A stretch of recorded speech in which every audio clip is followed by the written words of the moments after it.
السلام عليكم ورحمة الله وبركاته. وعليكم السلام ورحمة الله وبركاته.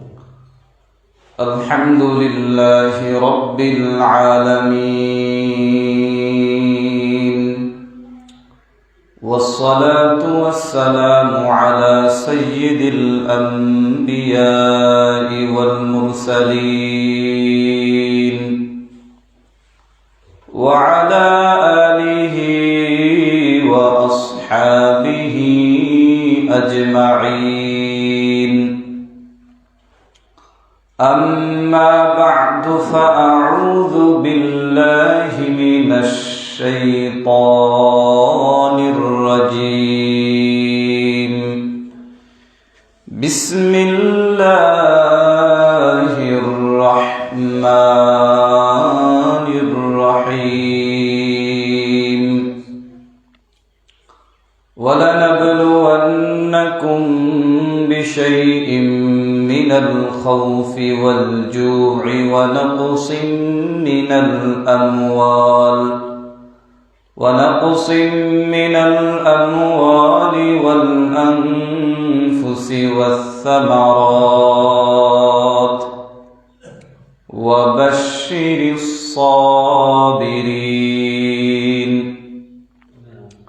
صدق الله العظيم، صدق رسوله النبي الكريم،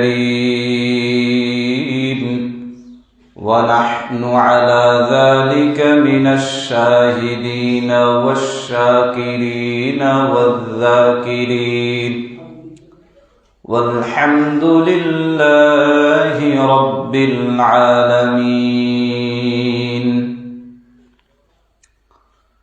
سورج نے دیا اپنے شعاعوں کا یہ پیغام، سورج نے دیا اپنی شعاعوں کا یہ پیغام. دنیا ہے عجب چیز، کبھی صبح کبھی شام. دنیا ہے عجب چیز، کبھی صبح کبھی شام. دنیا میں ہو دنیا کا طلبگار نہیں ہو، دنیا میں ہو دنیا کا طلبگار نہیں ہو. بازار سے گزرے ہو خریدار نہیں ہو، بازار سے گزرے ہو خریدار نہیں ہو.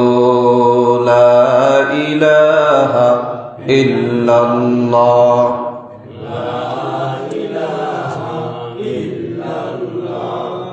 لا الہ الا اللہ، لا الہ الا اللہ، لا الہ الا اللہ، لا الہ الا اللہ، لا الہ الا اللہ، لا الہ الا اللہ، لا الہ الا اللہ، لا الہ الا اللہ، لا الہ الا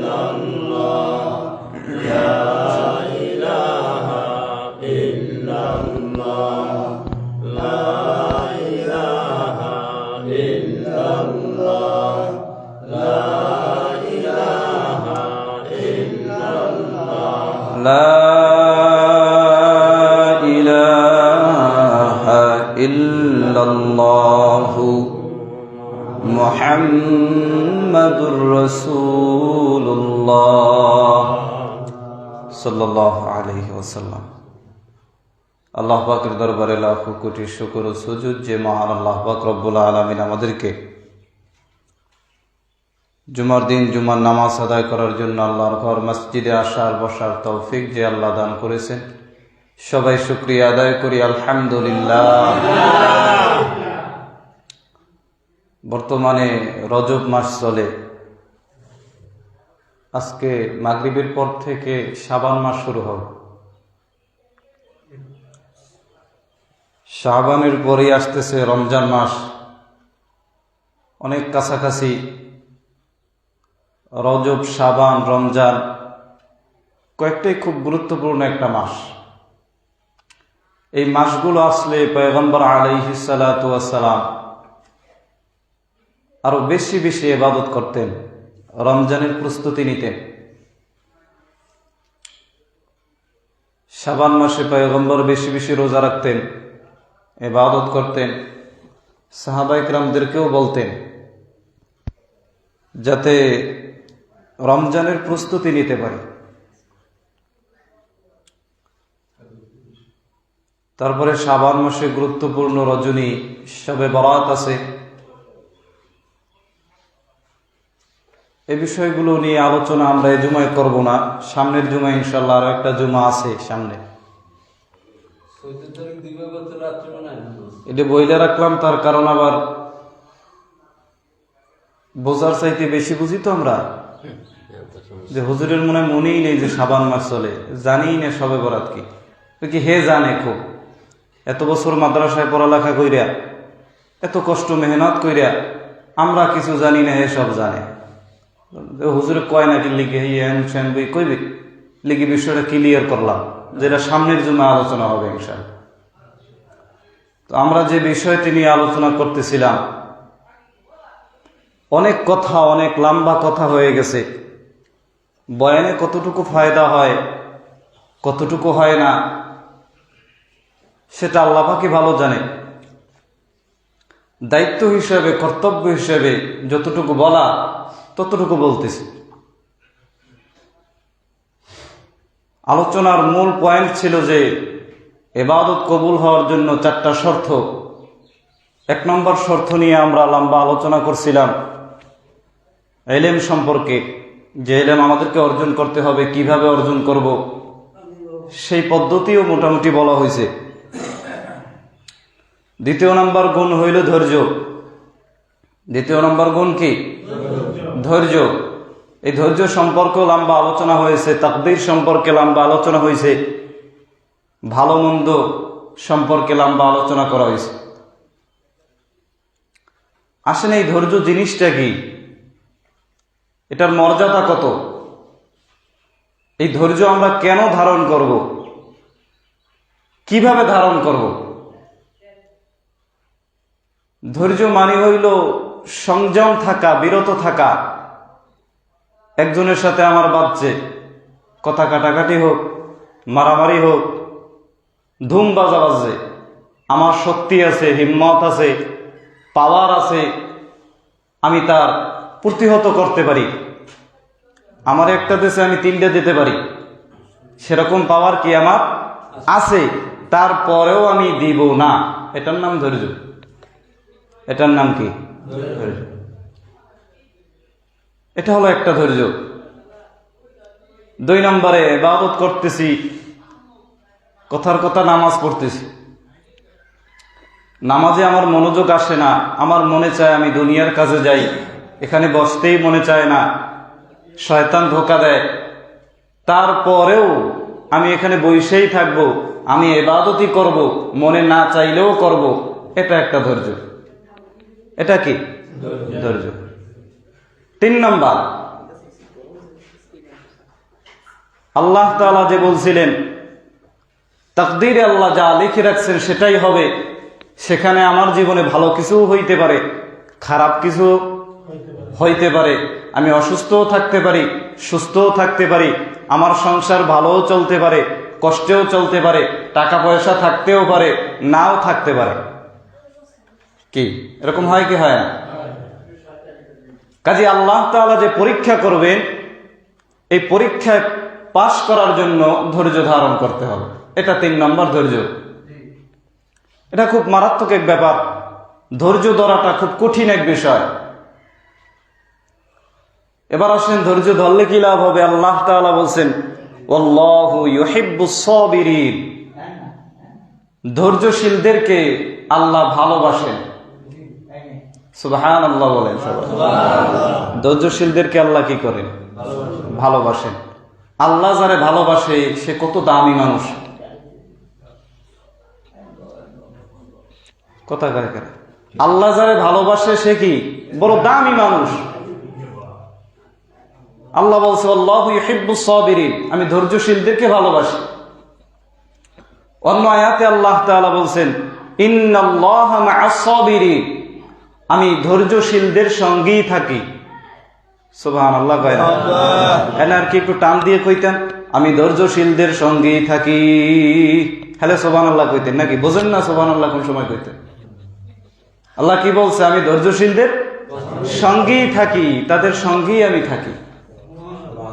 আল্লাহ যাদের সঙ্গে আছে তাদের কোনো ভয় আছে না, কিন্তু আমাদের ভিতরে ধৈর্য জিনিসটা নাই। একটু হযরতে আবু বকর সিদ্দিক রাদিয়াল্লাহু তাআলা আনহু, তার সঙ্গে একজন কাফেরের কথা কাটাকাটি শুরু হয়েছে। অনেক গালিগালাজ করতেছে, কঠোর ভাষায় কথা বলতেছে। নবীজি পাশে বসা, আবু বকর কোনো জবাব দেয় না, ধৈর্য ধরে বয়ে রয়েছে। এমন এক পর্যায়ে চলে গেছে যে ধৈর্যের বাঁধ ভেঙে গেছে, সে তার কথার জবাব দেওয়া শুরু করছে। কথার জবাব মানে আমাদের মতো জবাব না, কথা বোঝেন আমার?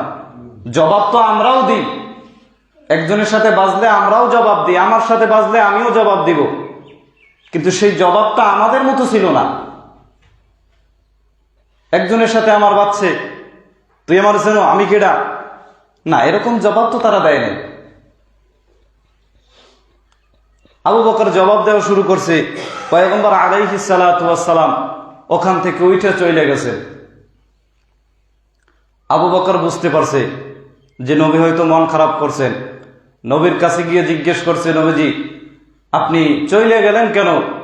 যতক্ষণ সে আমারে গালি দিতেছিল, আমার সাথে খারাপ আচরণ করতেছিল, আপনি ততক্ষণ বসেই ছিলেন। আমি যখন জবাব দেওয়া শুরু করলাম শালীন ভাষায় সুন্দরভাবে, আপনি তখন উঠে চলে গেলেন, কারণটা কি জানতে চাই। নবীজি বলতেছে, আবু বকর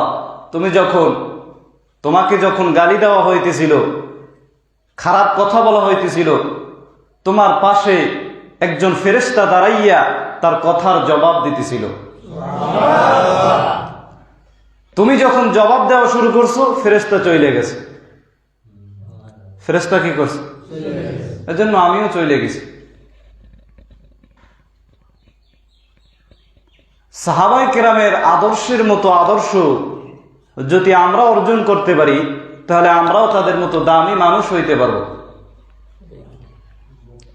নবী আলাইহিস সালাতু ওয়াস সালাম যখন দুনিয়া আগমন করলেন, যখন নবুয়ত আল্লাহ তাআলা তাকে দান করছেন, তখন ওই অঞ্চলের অবস্থা কি ছিল? যাকে আমরা বলি আইয়ামে জাহিলিয়া, তাদের মতো খারাপ কেউ ছিল না। এই খারাপ মানুষগুলো এত অল্প সময়ের ভিতরে এত দামি মানুষ কেমনে হইল? এত দামি কেমনে হইল যে আল্লাহ তাআলা দুনিয়াতেই তাদেরকে জান্নাতের টিকিট দান করছেন? এত অল্প সময় এত দামি কেন হইল? বলেন নবীর আদর্শ মানার কারণে, নবীর কথা মতো চলার কারণে এত দামি মানুষ হইতে পারছে। সেই একই কথা, একই কোরআন, একই হাদিস, একই বিষয়, একই বস্তু এখনো দুনিয়াতে আছে, একই কোরআন এখনো আছে, একই নবীর আদর্শ এখনো আছে, এখনো সেই নবীর আদর্শের আলোচনাই করা হয়। মাহফিল হইতেছে, মজলিস হইতেছে, জুমার আলোচনা হইতেছে, মাহফিলের অভাব নাই। কই, আমরা তো সেরকম শোনার মানুষ হইতে পারি নাই। কেন হইতে পারলাম না? তারও বেশ কিছু কারণ আছে, সময় নেই কথা বললেও সমস্যা। যাই হোক, বলতেছিলাম যে আল্লাহ তাআলা ধৈর্যশীলদেরকে মহাব্বত করেন, ধৈর্যশীলদের সঙ্গেই আল্লাহ থাকেন। অনেক সময় আল্লাহ তাআলা বান্দাকে উঁচু মর্যাদা দিতে চান, অনেক বড় মর্যাদায় উঠাতে চান, অনেক উঁচু মর্যাদা দিতে চান, কিন্তু কিভাবে দিবেন তার ইবাদতের কারণে সে সেই মর্যাদা অর্জন করতে পারে না, তখন আল্লাহ তাআলা তাকে বিপদ দেয়। তখন কি করে বলেন না সবাই? তখন কি করে? বিপদ দেয়। বিপদ দিয়ে পরীক্ষা করে, তারপরে তাকে আল্লাহ তাআলা উঁচু মর্যাদা দান করে। সুবহানাল্লাহ। নবীদেরকে আল্লাহ তাআলা পরীক্ষা করছেন, পরীক্ষা করিয়ে তাদেরকে আল্লাহ তাআলা মর্যাদা দান করছেন। বর্তমানে ওলামায়ে কেরামকে আল্লাহ তাআলা পরীক্ষা করেন, পরীক্ষা করার পরে আল্লাহ তাআলা তাদেরকে উঁচু মর্যাদা দান করে। সেরকম পরীক্ষা কম বেশি আমাদের জীবনেও আসবে, আমাদের জীবনেও কি আসবে, কোনো সন্দেহ নাই।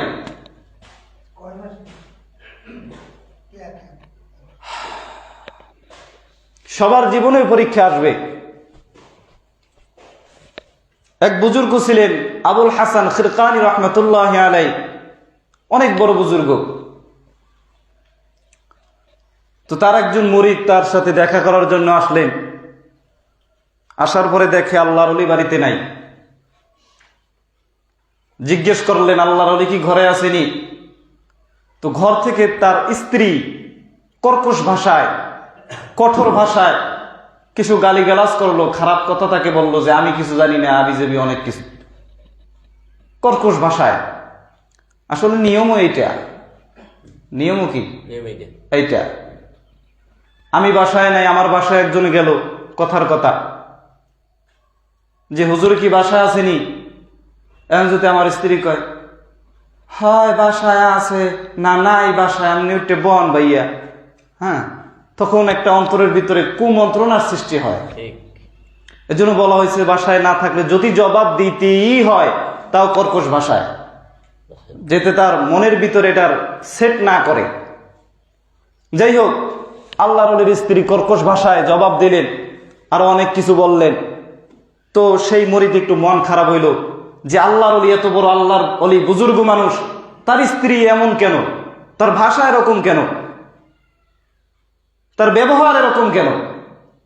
আল্লাহর বান্দা রওনা করিয়ে জঙ্গলার দিকে হাঁটতেছে, হঠাৎ করিয়ে তাকায় দেখতেছে সেই বুজুর্গ বাঘের পিঠে চড়িয়ে আসতেছে। জোরে কন্যা, কিসের পিঠে চড়িয়া? আর একটু যখন কাছে আসলো তখন দেখতেছে তার হাতে একটা লাঠির মতো একটা সাপ দেখা যায়। কি দেখা যায়? সাপ। এখন তো মুরিদ বড় ভয় পেয়ে গেছে যে আবার কেমন মানুষ আসলো কাছে, বলতেছে হুজুর আপনি তো অনেক আল্লাহর ওলি মানুষ, আপনার ঘরের অবস্থা এমন কেন? বুজুর্গ ডাক দিয়া বলতেছে, আল্লাহর বান্দা আপনি আমার ঘরের অবস্থা কত বছর পর্যন্ত দেখছেন? বলে না না, কত বছর ঠসর কিছুই না। বলে কয় মাস পর্যন্ত দেখেছে? বলে কয় মাসও না। বলে কয় সপ্তাহ? বলে কয় সপ্তাহ না। বলে কয় দিন? বলে কয় দিনও না। বলে কয় ঘন্টা? বলে কয় ঘন্টাও না। বলে কয় মিনিট? কয়েক সেকেন্ড।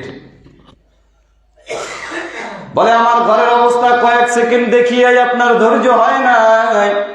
ও আল্লাহর বান্দা, অথচ বছরের পর বছর পর্যন্ত আমি এই স্ত্রী নিয়ে সংসার করতেছি, আমি আল্লাহর কাছে দোয়া করেছি আল্লাহ যেন তার হেদায়েত দেয়, আর আমি ধৈর্য ধারণ করেছি।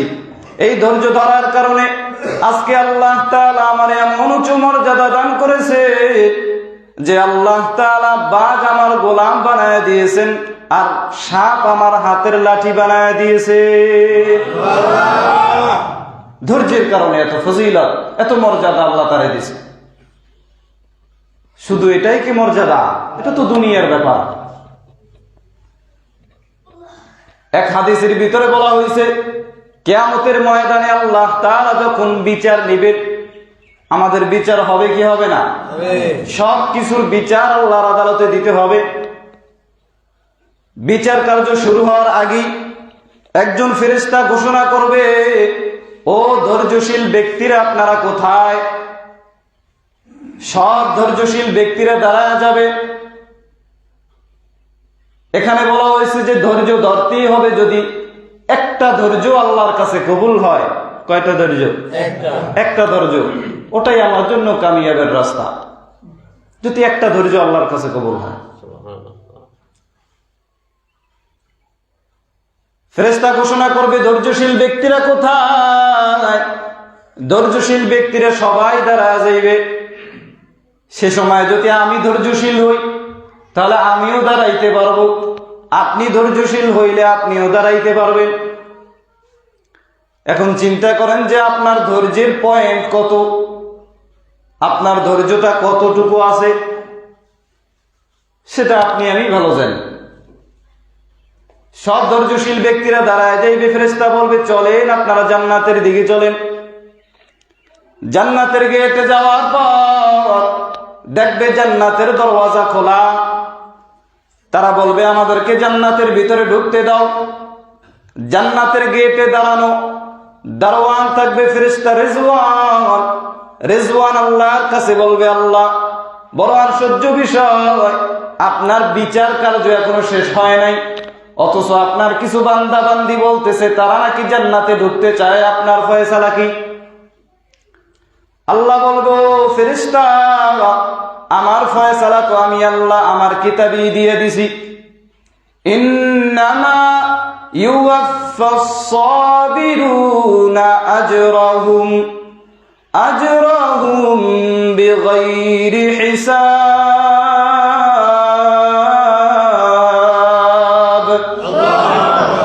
আল্লাহ তাআলা বলবে যারা ধৈর্য ধারণ করবা, যারা ধৈর্যশীল, তাদের কিয়ামতের ময়দানে কোনো হিসাব লাগবে না, বিনা হিসাবই আমি আল্লাহ তাদেরকে জান্নাত দিয়ে দিব। কি জান্নাতে যাইবেন? হ্যাঁ, জান্নাতে যাওয়ার আশা আছে? ধৈর্য ধরতে হবে, ধৈর্য ধারণ করতে হবে, সর্বক্ষেত্রে ধৈর্য। নামাজও ধৈর্যতে কতটুকু আছে সেটা আমরাই ভালো জানি। আল্লাহ হেদায়েত দান করুক। বেশি কথা বলতেও চাই না। ইমাম মানি থাকবে নিরপেক্ষ, হ্যাঁ, ইমাম মানি এর কোনো পক্ষে নাই, এটা হলো আমাদের নিয়ম। সেই নিয়মই আমাদেরকে চলতে হবে, কিছু করার নাই। আমরা মনে করি যে মসজিদের ভিতরে আসলে শুধু নামাজের জন্য, শুধু মাসালার জন্য, শুধু কোরআনের জন্য ইমামকে মানবো, আর কোনো বিষয় আলেম ওলামা মানার দরকার নেই, আমরাই ভালো বুঝি। এটা হলো আমাদের মনোভাব, আমাদের চিন্তা, অথচ সূক্ষ্মভাবে বলতেছে এটা উচিত না। এটা কি না? উচিত না। যিনি ইমাম, যিনি নেতা, তিনি সর্বক্ষেত্রেই নেতা। এতে আপনি মানলেও কিছু করার নাই, না মানলেও কিছু করার নাই। আল্লাহ বুঝার তৌফিক দান করুন। আমিন। আমার দিলের ভিতরে একটা কথা টাচ করছে। কয়েকদিন আমি ভাবছিলাম যে যতক্ষণ পর্যন্ত আমরা আলেম ওলামাদের কথা সূক্ষ্মভাবে কোনো শর্ত ছাড়া, অজুহাত ছাড়া মাইনা না নিতে পারবো, ততদিন পর্যন্ত আমাদের জীবনে সম্পূর্ণ সফলতা আসবে না। যুক্তি দাঁড় করাইলেই সমস্যা। আলেমদেরকে যতদিন পর্যন্ত দিল থেকে, মন থেকে, সর্বকাজের ক্ষেত্রে সম্মান করতে না পারবো, মহাব্বত করতে না পারবো, ততক্ষণ পর্যন্ত পূর্ণ সফলতা পাওয়া সম্ভব না।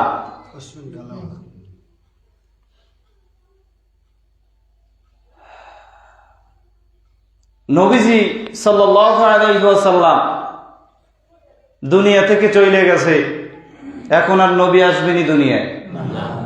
আসবে না। উদাহরণ দিয়ে একজন বলছিলেন যে একজন আল্লাহর বান্দা মায়ের গর্ভের ভিতরে থাকা অবস্থায় তার বাবা দুনিয়া থেকে বিদায় হয়ে গেছে, মারা গেছে। মারা যাওয়ার পরে সন্তান দুনিয়ায় আগমন করছে, তার চাচা তারে সুন্দর করিয়া বাবার মতো আদর স্নেহ করিয়া লালন পালন করিয়া লেখাপড়া করাইয়া মানুষ বানাইছে। কে বানাইছে? বলেন সবাই, কে বানাইছে? বাবা, চাচায় বানাইছে।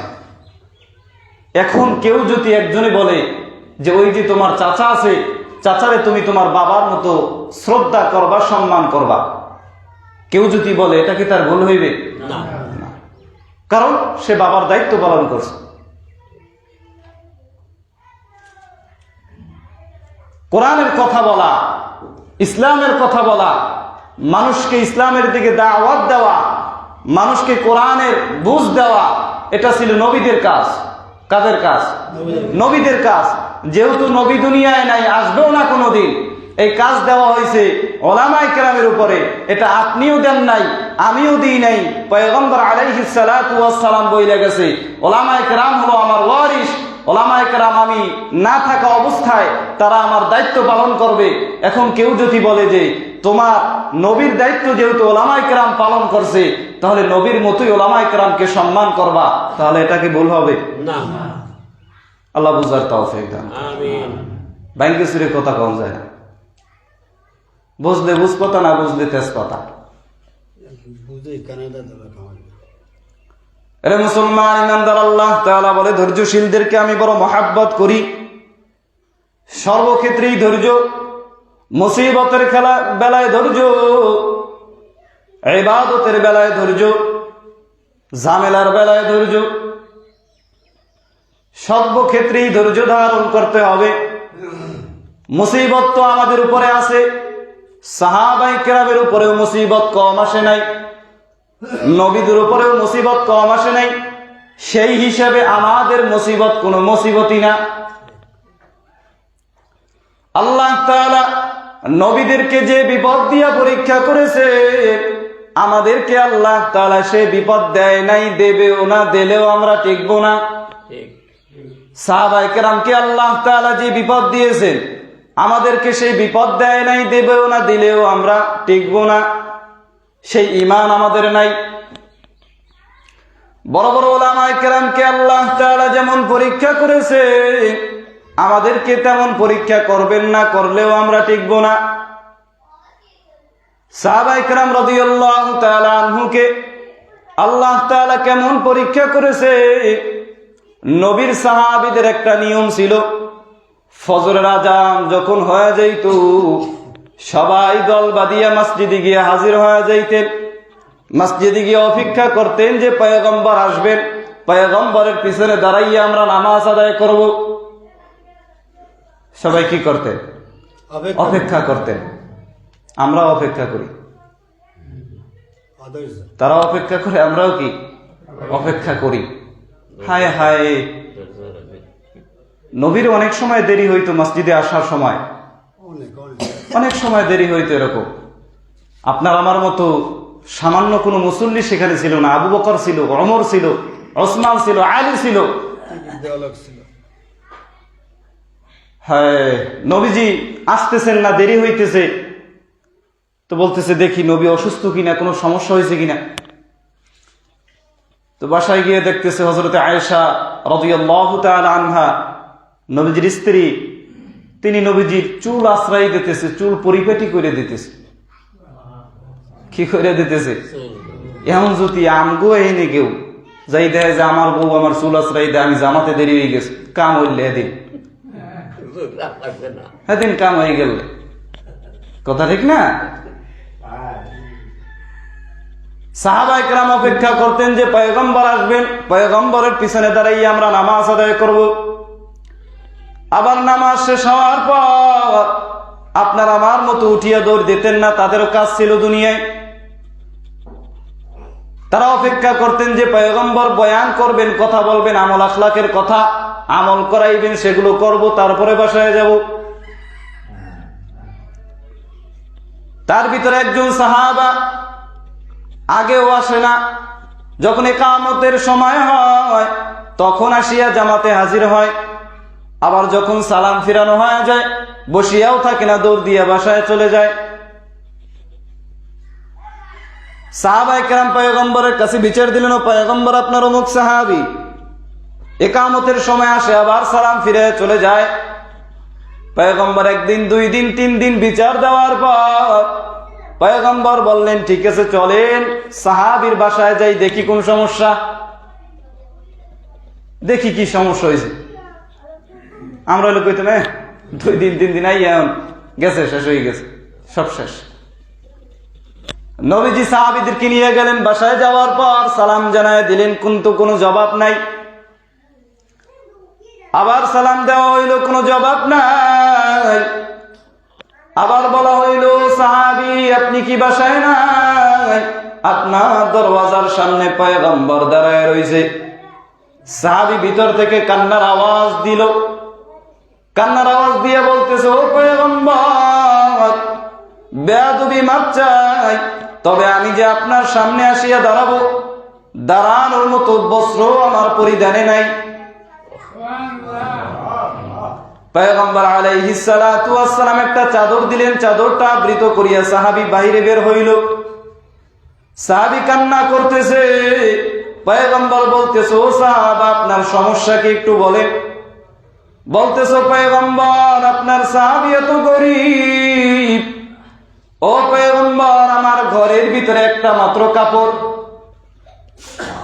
পয়গম্বর, আমি ঘরের ভিতরে একটা গর্ত বানায় রাখছি।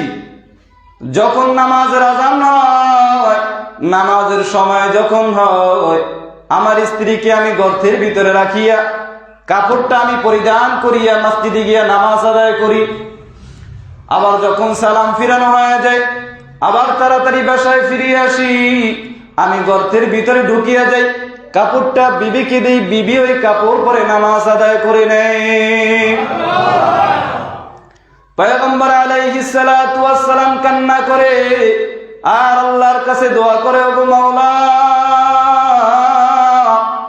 আপনার এই বান্দা এত বিপদে পড়িয়াও যেভাবে আপনাকে ভুলিয়া যায় নাই, ওগো আল্লাহ, আপনি কিয়ামতের ময়দানেও এই বান্দাকে ভুলিয়া যাইয়েন না। এর মুসলমান ইমানদার, বিপদ তো আমাদের জীবনেও আসে, এজন্য ধৈর্য ধারণ করতে হবে। আল্লাহ তাআলা বলে, বান্দা, ধৈর্যশীলদেরকে আমি বড় মহাব্বত করি। যারা ধৈর্যশীল তাদেরকে আমি আল্লাহ তাআলা বড় পছন্দ করি। ইন্নাল্লাহা মা'আস সাবিরিন, এবং ধৈর্যশীলদের সঙ্গী আমি আল্লাহ আছি। এ বান্দা, ওয়ালানাবলুওয়ান্নাকুম বিশাইইম মিনাল খাউফ ওয়াল জু'i ওয়া নাকসিম মিনাল আমওয়ালি ওয়াল আনফুসি ওয়াস সামারাত ওয়া বাশশিরিস সাবিরিন। আমি আল্লাহ তাআলা তোমাদেরকে পরীক্ষা করবই করব। পরীক্ষা থেকে কেউ বাঁচতে পারবে না। যদি বান্দা এই পরীক্ষায় পাশ করতে চাও, তাহলে তোমাদের একটা পুঁজি লাগবে, সেই পুঁজির নাম হলো ধৈর্য। এজন্য মুসলমান ইমানদার, মূল কথা হলো আমল কবুল হওয়ার জন্য 2 নম্বর শর্তের নাম হলো ধৈর্য। 2 নম্বর শর্তের নাম কি? ধৈর্য। আল্লাহ তাআলা আমি সহ আমাদের সবাইকে ধৈর্য ধারণ করার তৌফিক দান করে। আমিন। ওয়া আখির দাওয়ানা আলহামদুলিল্লাহি রাব্বিল আলামিন। আধা সেকেন্ড আমার ব্যক্তিগত একটু কথা বলবো, আধা সেকেন্ড। সেটা হইল, যেহেতু এখানে বলাটা ঠিক হইবে কিনা তাও জানি না, যেহেতু মসজিদের ব্যাপার, এজন্য সবার সামনে বলাই ভালো। সেটা হইল, কঠিন কোনো বিষয়ও না। সমস্ত প্রতিষ্ঠানই একটা নিয়ম নীতি আছে, সেটা মসজিদ হোক, মাদ্রাসা হোক, যারাই খেদমত করে, চাকরি করে, তাদেরও একটা ফ্যামিলি আছে, তাদেরও একটা পরিবার আছে, একটা জীবন আছে, আছে কি নেই? সবার সুযোগ সুবিধা সবার বুঝতে হয়। সব মাদ্রাসা মসজিদে একটা ছুটির নিয়ম আছে, যেহেতু আমি বেশি দূরেরও না আবার বেশি কাছেরও না, সবসময় বাড়িতে যাওয়াও হয় না, আর যাইও না, গেলেই খরচ। কথা বলছেন? গেলেই খরচ, আমারই লস, কিন্তু যাওয়াও লাগে। পরিবারেরও তো একটা হক আছে, মা বাবারও একটা হক আছে। এজন্য আমি ছুটির একটা আবেদন করতেছি আপনাদের কাছে, যে আমার মাসে 3 দিন ছুটি দেওয়া হোক। আমি প্রতি মাসে যে বাড়ি যাব ব্যাপারটা সেরকমও না। দেখা যায় 2 মাস পরেও যাইতে পারি, এমন আছে প্রতি মাসেও যাইতে পারি, এমন আছে 3 মাস পরেও যাইতে পারি। না না না, কথা বলছে 3 দিন মাসে, এটা বেশি না। হ্যাঁ, সপ্তাহে 1 দিনও যদি যায়, এত মাস 4 দিন হয়। কথা বলছে? ঠিক আছে, আচ্ছা, আলহামদুলিল্লাহ। এ ব্যাপারে আলোচনা হইবেন। যাই হোক, এখন আপনার কথা কোনো থাকলে একটু বলতে পারেন।